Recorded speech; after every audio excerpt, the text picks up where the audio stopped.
Selamat datang di kanal Spice, St. Philip's Indonesian Congregation Eastwood. Nama saya Pendeta Kian Holik.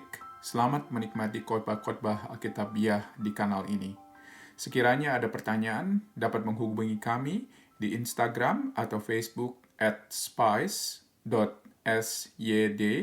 atau email kami di spice@stphils.org.au. Kiranya Tuhan memberkati. Saudara-saudara, terus buka dari Keluaran pasal yang ke-20 dan kita masih terus melanjutkan seri dari tak lekang dimakan zaman. Ketika saya memberikan judul daripada seri ini, banyak yang bertanya kepada saya kenapa judulnya seperti itu, apa maksudnya lekang begitu ya. Jadi maksudnya itu adalah sesuatu yang tidak dimakan zaman. Sesuatu yang tidak dimakan zaman. Dan seperti kita tahu kalau misalnya perintah ini diberikan kepada orang Israel 3.000 tahun yang lalu. 3.000 tahun yang lalu. Jadi ini adalah waktu yang sangat lama, tetapi ini adalah sesuatu yang sangat relevan untuk kita. Dan hari ini kita akan melihat sebuah perintah, yaitu jangan berzinah. Nah saudara-saudara, mungkin kita seringkali berpikir bahwa buat apa dibicarakan begitu ya di dalam gereja, ini adalah hal yang tabu. Maksudnya ialah sesuatu yang biasanya kita tidak bicarakan, apalagi sebagai orang Indonesia di depan umum atau di tempat umum, boleh dikatakan seperti ini. Tetapi menurut saya ini adalah sesuatu yang penting, dan ini menyangkut bukan hanya hubungan seksual antara laki-laki dan perempuan, tetapi juga mendorong untuk kita terus memikirkan bagaimana hidup kita di hadapan Tuhan secara utuh, saudara-saudara. Nah, seperti kita tahu, ada tendensi daripada banyak orang yang melihat bahwa hukum Tuhan itu adalah sesuatu yang kita bisa remehkan dan juga bisa kita langgar kapanpun kita mau. Di Amerika ada sebuah slogan atau sebuah billboard seperti ini, saudara-saudara. Dengan sengaja mencoret kata not yang ada di situ. Dengan kata lain apa? Kata lain bahwa ini adalah sesuatu yang normal dilakukan. Dan bahkan mempunyai sifat yang rebellious kepada Tuhan. Dengan mengatakan bahwa saya nggak peduli dengan apa yang Tuhan katakan kepada saya. Oleh karena itu, pertanyaannya ialah kenapa topik ini penting untuk kita bicarakan, saudara-saudara. Bukan hanya karena itu tadi, yang kita lihat itu adalah sesuatu yang nyata di dalam kehidupan kita. Tetapi kalau kita melihat dari Alkitab, Allah sebetulnya adalah Allah yang secara serius menginginkan kita untuk hidup kudus di dalam seksualitas, saudara-saudara. Kenapa topik ini penting? Saya rasa ada 4 hal. Yang pertama, Allah menciptakan manusia laki-laki dan perempuan. Jadi itu adalah sesuatu yang sangat jelas. Dan diperintahkan kepada manusia ketika Allah menciptakan untuk beranak cucu. Dan kita melihat, saudara-saudara, di Kejadian pasal yang kedua, dikatakan bahwa tidak baik bagi dia, bagi laki-laki, seorang diri, lalu diciptakan oleh Allah, bukan laki-laki lagi, tetapi apa? Perempuan, saudara-saudara, perempuan. Jadi ketika laki-laki itu, pada waktu itu sudah diciptakan Allah, Allah melihat bahwa tidak baik untuk dia seorang diri.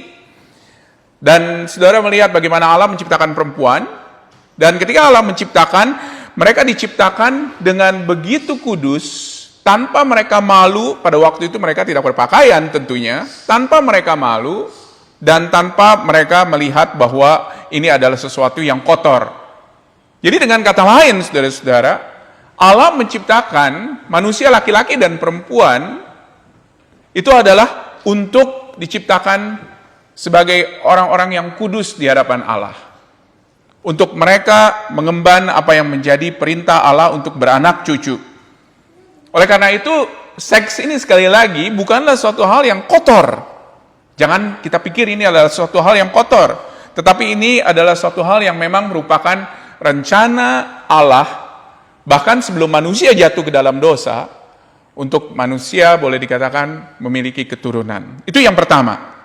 Kenapa penting? Yang kedua, seperti yang kita sudah lihat, saudara-saudara, beberapa minggu terakhir ini, bahwa perintah ini keluar dari mulut Allah sendiri. Ya.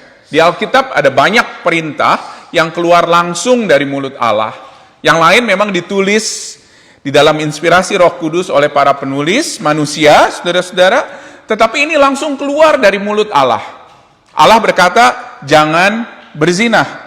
Oleh karena itu yang perlu kita renungkan pada hari ini ialah apakah ini berarti mengekang kita? Apakah ini berarti memborgol kita atau mengurung kita? Kalau menurut saya enggak ya. Ini adalah sebuah anugerah yang harus kita syukuri. Dan bayangkan saudara-saudara kalau misalnya saudara ingin memberikan sebuah hadiah ulang tahun contohnya. Mungkin ada yang baru ulang tahun dan kita memikirkan hadiah ulang tahun apa sih yang cocok bagi dia. Tentunya kita akan memikirkan hadiah ulang tahun yang tidak membuat orang ini merasa terkungkung, tidak membuat orang ini merasa terikat, tetapi hadiah yang membuat orang ini happy, yang betul-betul dibutuhkan oleh orang ini. Dan ini adalah perintah yang Allah berikan kepada kita. Karena apa? Karena ini adalah anugerah yang Allah juga berikan kepada kita yang harus kita syukuri. Jadi, jangan lihat 10 perintah Allah itu sebagai hal yang mengekang atau hal yang membatasi, tetapi adalah sebuah anugerah yang Allah berikan. Yang ketiga, kenapa kita harus bicara ini? Karena ini penting, karena Yesus sendiri bicara di khotbah di bukit, kalau saudara ingat. Di Matius 5 ayat 27 hingga 30, saya akan bacakan. Kamu telah mendengar firman, jangan berzina, tetapi aku berkata kepadamu, setiap orang yang memandang perempuan serta menginginkannya, sudah berzina dengan dia di dalam hatinya. Kalau saudara lihat ayat 29 dan 30, Yesus mengekspan, memperluas perintah ini atau larangan ini dengan mengatakan bahwa maka jika matamu yang kanan menyesatkan engkau, cungkilah dan buanglah itu. Karena lebih baik bagimu jika satu dari anggota tubuhmu binasa daripada tubuhmu dengan utuh dicampakkan ke dalam api neraka. Dan demikian juga dengan tangan pada waktu itu di ayat 30. Jadi seringkali saudara-saudara ketika Yesus berkata seperti ini, seringkali kita berpikir bahwa ini adalah sebuah statement yang sepertinya anti-seksualitas begitu loh pada akhirnya. Jadi Yesus berkata, kalau misalnya kamu melihat perempuan dan juga mungkin juga dari sisi perempuan melihat laki-laki yang berlawanan jenis dan menginginkannya, kamu sudah berdosa. Jadi seringkali kita pikir bahwa wah ini Yesus ini seperti anti-seksualitas ini. Apalagi Yesus sendiri nggak menikah, mungkin itu maksudnya. Tetapi apakah demikian? Bukan saudara-saudara. Yesus tidak anti terhadap hal ini. Tetapi dia mengerti makna yang sesungguhnya ketika Allah memberikan 10 perintah Allah ini. Jadi kalau kita lihat daripada statement Yesus, Yesus berkata bahwa apa? Ini bukan masalah mengenai tindakan, hubungan yang perlu kita lihat, tetapi yang perlu kita lihat itu adalah keseluruhan daripada tubuh dan jiwa kita. Dia katakan ketika kita melihat seseorang dan menginginkannya, dia katakan, itu sudah berdosa. Dan yang menarik adalah, juga Rasul Paulus bicara secara panjang lebar di 1 Korintus 6 dan 7, yang nanti kita akan lihat bagaimana kita harus bersikap terhadap seksualitas ini, saudara-saudara. Nah sebelumnya mungkin kita minta pimpinan Tuhan, sekali lagi kita berdoa, dan kita minta Tuhan untuk berbicara kepada kita mengenai topik yang mungkin bagi kita ini sangat sensitif. Mari kita berdoa sekali lagi. Tuhan, kami minta ya Tuhan, supaya Engkau boleh berbicara dari firman-Mu, topik yang sangat sensitif ini, sehingga kami boleh sekali lagi Tuhan, ada di bawah kaki salib Tuhan, di bawah otoritas firman Tuhan, untuk kami boleh mengenal siapa Engkau, dan apa yang harus kami lakukan. Terima kasih ya Bapa, kami menyerahkan waktu ke depan ini ke dalam tangan-Mu. Di dalam nama Tuhan Yesus, kami berdoa. Amin. Jadi saudara-saudara, kita bicara mengenai satu topik yang boleh dikatakan mengubah. Bagi Rasul Paulus pun juga dan zamannya pada waktu itu mengubah cara pandang mereka. Dan ini adalah mengubah juga cara pandang kita pada saat ini. Jadi ada dua hal yang saya akan lihat dari 1 Korintus 6 dan 1 Korintus 7. Oleh karena itu saya minta kepada saudara untuk buka dari 1 Korintus 6 dan 1 Korintus pasal yang ke-7. 1 Korintus 6 pertama-tama. 1 Korintus pasal yang ke-6. Oke, kita akan melihat saudara-saudara dari ayatnya yang ke-13 hingga ayatnya yang ke-20. Ayat 13 hingga ayatnya yang ke-20. Makanan adalah perut dan perut untuk makanan. Tetapi kedua-duanya akan dibinasakan Allah. Tetapi tubuh bukanlah untuk percabulan, melainkan untuk Tuhan dan Tuhan untuk tubuh. Allah yang membangkitkan Tuhan akan membangkitkan kita juga oleh kuasa-Nya. Tidak tahukah kamu bahwa tubuhmu adalah anggota Kristus? Akan kuambilkah anggota Kristus untuk menyerahkannya kepada percabulan? Sekali-kali tidak. Atau tidak tahukah kamu bahwa siapa yang mengikatkan dirinya pada perempuan cabul menjadi satu tubuh dengan dia? Sebab demikianlah kata Nas, keduanya akan menjadi satu daging. Tetapi siapa yang mengikatkan dirinya pada Tuhan menjadi satu roh dengan dia. Jauhkanlah dirimu dari percabulan. Setiap dosa lain yang dilakukan manusia terjadi di luar dirinya sendiri, tetapi orang yang melakukan percabulan berdosa terhadap dirinya sendiri. Atau tidak tahukah kamu bahwa tubuhmu adalah bait Roh Kudus yang diam di dalam kamu, Roh Kudus yang kamu peroleh dari Allah, bahwa kamu bukan milik kamu sendiri, sebab kamu telah dibeli dan harganya telah dibayar lunas. Karena itu muliakanlah Allah dengan tubuhmu. Rasul Paulus di sini bicara mengenai seks sebetulnya, ya. Tetapi dia melihat pendekatannya bahwa ini bukan hanya sekedar tindakan yang dilakukan oleh seseorang dengan melakukan mungkin proses persetubuhan atau dengan orang lain, tetapi ini lebih daripada itu. Perhatikan ayat 13, saudara-saudara. Makanan adalah untuk perut dan perut untuk makanan, tetapi kedua-duanya akan dibinasakan Allah. Tetapi tubuh bukanlah untuk percabulan, melainkan untuk Tuhan, dan Tuhan untuk tubuh. Jadi ketika dia bicara mengenai seksualitas atau seks, saudara-saudara, dia bicara seperti appetite. Seperti kita makan atau minum, begitu ya. Dan sekali lagi, saudara-saudara, berdasarkan pengertian filosofis dari budaya Yunani, seringkali budaya Yunani itu melihat bahwa tubuh itu adalah sesuatu yang jelek. Sedangkan soul atau rohani itu adalah sesuatu yang bagus. Mungkin kita juga seringkali punya anggapan seperti itu ya. Tubuh materi itu menurut mereka sifatnya sangat sementara. Tetapi jiwa sifatnya itu adalah eternal, saudara-saudara. Dan seringkali mereka melihatnya oleh karena itu, jangan kita melakukan hal yang berhubungan dengan tubuh, tetapi kita berkonsentrasi kepada hal yang sifatnya kekal, saudara-saudara. Dan Rasul Paulus di sini menentang mereka dengan mengatakan bahwa apa? Keduanya penting. Keduanya penting. Secara ekstrim, saudara-saudara, Rasul Paulus berkata bahwa di pasal 7, kalau saudara lihat pasal 7 misalnya, di pasal 7 ayat 1, dikatakan sini, dan sekarang tentang hal yang kamu tuliskan kepadaku adalah baik bagi laki-laki kalau ia tidak kawin.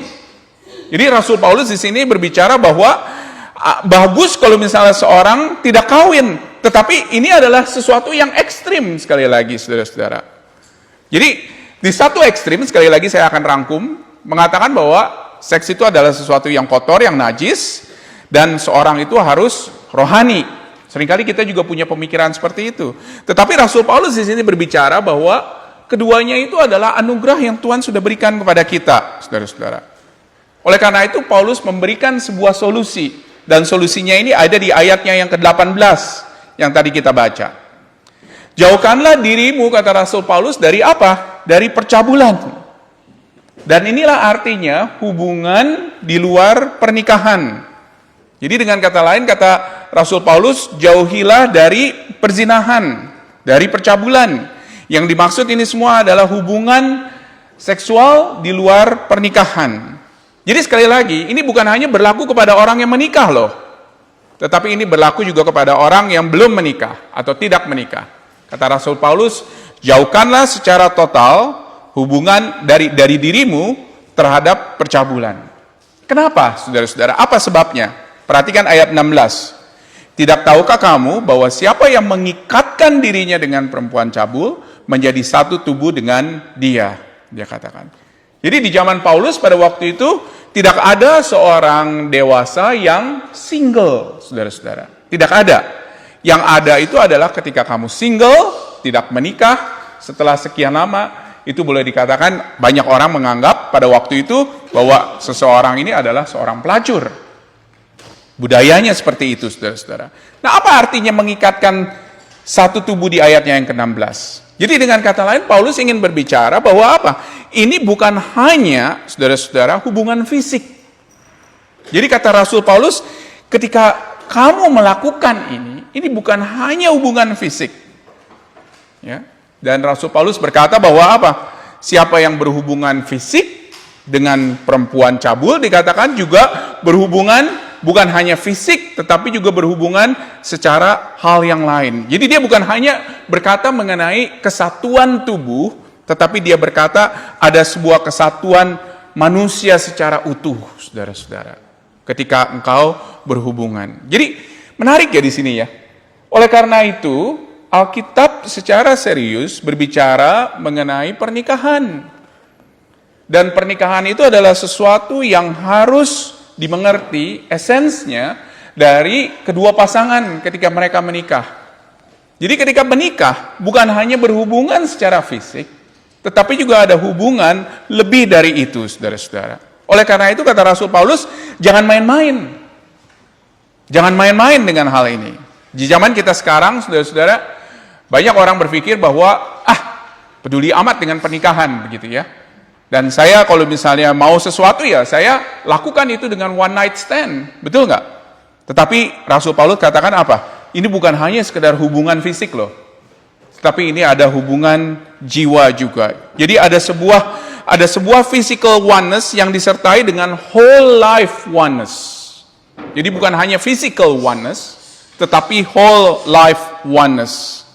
Oleh karena itu diperlukan sebuah perjanjian sebelum orang menikah atau ketika orang menikah untuk setia saudara-saudara sampai akhir. Dan akan terjadi waktunya di mana hubungan seksualitas itu tidak menjadi sesuatu yang dapat dikerjakan. Ketika orang-orang mungkin sudah lebih berumur, lebih tua, saudara-saudara, tetapi mereka tetap ada di dalam satu kesatuan. Luar biasa ya saudara-saudara, bagaimana Paulus menerjemahkan hal ini di dalam dunianya pada waktu itu. Dan ini juga saya harap menjadi terjemahan kepada kita. Tapi Rasul Paulus bukan hanya bicara mengenai hubungan seksualitas, tetapi dia juga bicara mengenai pernikahan dan singleness atau lajang, saudara-saudara. Perhatikan pasal 7, kalau saudara lihat pasal 7 ayat 27 dan 28. Apakah engkau terikat pada seorang perempuan? Janganlah engkau mengusahakan perceraian. Adakah engkau tidak terikat pada seorang perempuan? Janganlah engkau mencari seorang. Tetapi kalau engkau kawin, engkau tidak berdosa. Dan kalau gadis kawin, ia tidak berbuat dosa. Tetapi orang-orang demikian akan ditimpa kesusahan badani dan aku mau menghindarkan kamu dari kesusahan itu. Jadi apa yang dikatakan oleh Rasul Paulus di sini agak rumit memang kalimat dia. Yang dia katakan ialah kalau misalnya married, dia katakan jangan berpikir perceraian.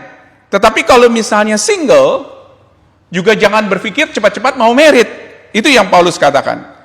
Karena shocking ya saudara-saudara ya. Pada zaman kita sekarang ini, saudara-saudara, semua itu tergantung seringkali kepada diri sendiri, bagaimana kita melihat segala sesuatu. Dan seringkali kita melihatnya, saudara-saudara, bukan hanya apa yang diinginkan keluarga, tetapi yang terpenting adalah apa yang diinginkan oleh saya. Tetapi ketika kita tinggal di negara yang bebas, mungkin kita berpikir, who cares? Apa yang dikatakan orang, saya nggak peduli. Tetapi ketika Paulus berkata seperti itu, dia katakan bahwa pada zaman Paulus, kalau kita hidup pada zaman Paulus, itu sebetulnya tidak ada yang namanya individu. Individu itu adalah bagian daripada keluarga. Jadi dengan kata lain, semua pencapaian daripada individu adalah pencapaian daripada keluarga. Nah oleh karena itu kata Rasul Paulus apa? Seseorang itu ketika menjadi bagian daripada keluarga, dia harus berhati-hati untuk dia bertindak. Begitu loh. Khususnya di dalam hubungannya dengan orang lain. Nah saudara-saudara, dikatakan di sini bahwa Rasul Paulus belajar baik dari Tuhan Yesus yang juga single, saudara-saudara, yang mengatakan bahwa singleness itu baik dan itu merupakan sebuah revolusi pada zaman itu. Paulus memberikan pilihan kepada orang Kristen di Korintus untuk married atau tidak. Jadi sekali lagi ketika seseorang tidak married, yang mana pada waktu itu dianggap jelek, Rasul Paulus katakan bahwa itu bisa menjadi sebuah pilihan daripada seseorang ketika dia percaya bahwa itulah yang menjadi kehendak Tuhan. Nah ini menarik saudara-saudara. Jadi dengan kata lain, Rasul Paulus itu punya high view, begitu ya, dari ini semuanya. Dia mempunyai pandangan yang tinggi dari ini semuanya. Dan dia katakan apa, saudara-saudara? Dia katakan bahwa segala sesuatu itu harus dilihat dari kacamata Allah, bukan dari kacamata manusia, saudara-saudara.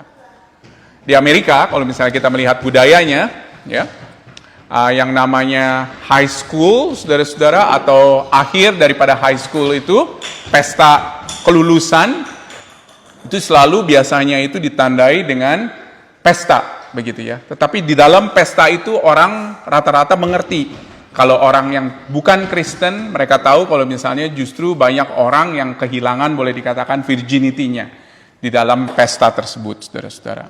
Saudara-saudara, kita bukan demikian. Kita adalah orang-orang yang sudah ditebus oleh Allah, dan kita harus mempunyai sebuah pandangan yang lebih tinggi lagi daripada apa yang Paulus katakan.